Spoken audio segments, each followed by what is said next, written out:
first of all, man, congratulations on the win and the belt. Thank you so much. Thank you. On a card like this, you know, the notoriety this card's getting, how widespread it is, what's it like to not just fight on it, but to win on it? How does that feel?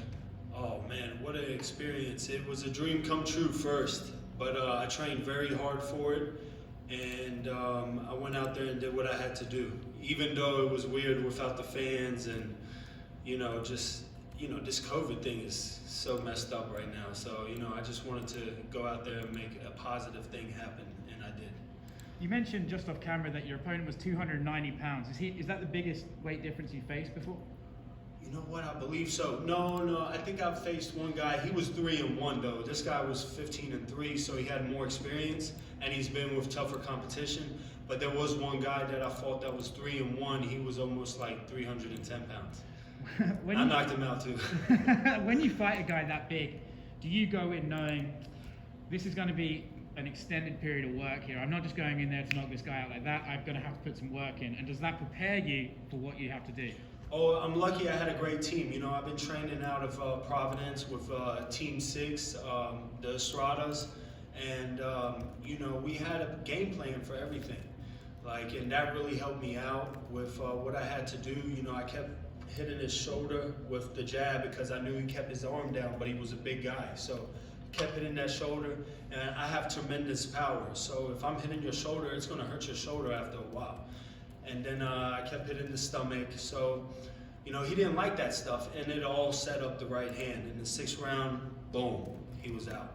You mentioned having no fans and how weird of an experience it is. I'm wondering, when you have no fans, can you see and read your opponent way more clear than you can if there's background noise, or is it kind of the same? Can you tell when they're tiring? Can you tell when you hurt them? Is it different? Yeah, it's good and bad in the same way. It's like a good and bad situation. Yes, you can see a lot more from your opponent, but at the same time, you don't have, because there's a lot of nerves that come with the sport, a lot of things you got to do leading up to the fight. So the fans really push you to make it very exciting, blood, sweat, and tears. The fans really help with that. And just not having people there yelling, let's go and stuff, it was a little different. I heard a pin drop, I'm serious. Literally a pin drop. I heard a pin drop. I was like, what? It's probably the judges being so surprised. Yeah, that, right? And plus I haven't been in the ring for over a year. So it took me a little bit to get, loose. But once I got loose, I got going. Is that something that plays, you're in the ring, they're announcing your name, you're about to start, and do you say to yourself, like, man, I'm not feeling the adrenaline yet, I'm not ready to get going? Does it play on your mind? Yeah, it's weird, but I knew I was ready for anything that was going to come my way. And I was hoping he would actually press the fight more, because I had a plan for that, and it probably would have ended up, the fight would have ended a lot quicker. But, he held back a little bit. So I had to be smart because, he's 291. People that big, they got heavy hands. So it's the heavyweight division. Anything can happen. And I just played it smart. I listened to my coach. But when he started yelling a little bit too loud, I had to go ahead and do what he was telling me to do. Yeah, otherwise you're in trouble back tonight. Yes, sir. And the last question for me, you said about how this was a dream come true boxing on this card. It's not the most standard of boxing cards, right? But still, the attention you're going to get is much bigger than probably a show in a small arena. So what do you think this means for your career going forward? Oh, of course it's going to lead up to bigger fights. People are going to know the power I have. But really, this was all about me growing up in the era of Mike Tyson and Roy Jones. And, I loved Mike Tyson. My dad was an Holyfield fan, I was a Mike Tyson fan, so we butted heads all the time. And so did they.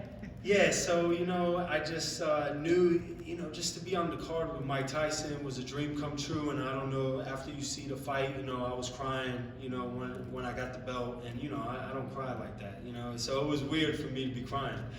So, yeah, it was just a dream come true, and it was under my guy, the guy that I grew up loving so much.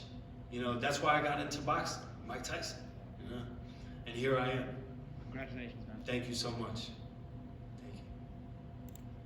Do you have any questions? I'm good. I think we're all good, brother. And I want to thank my family, my son, Luciano CUSAMANO, because he motivated me a lot. Team 6, the Estradas out of Providence. And what is it? Resorts World. Yes, I'll be out in Catskill, New York next week in World's Resorts. So if you want to come out there and come check me out, come see me. Awesome. Thank you, guys. Thank you. Thank you.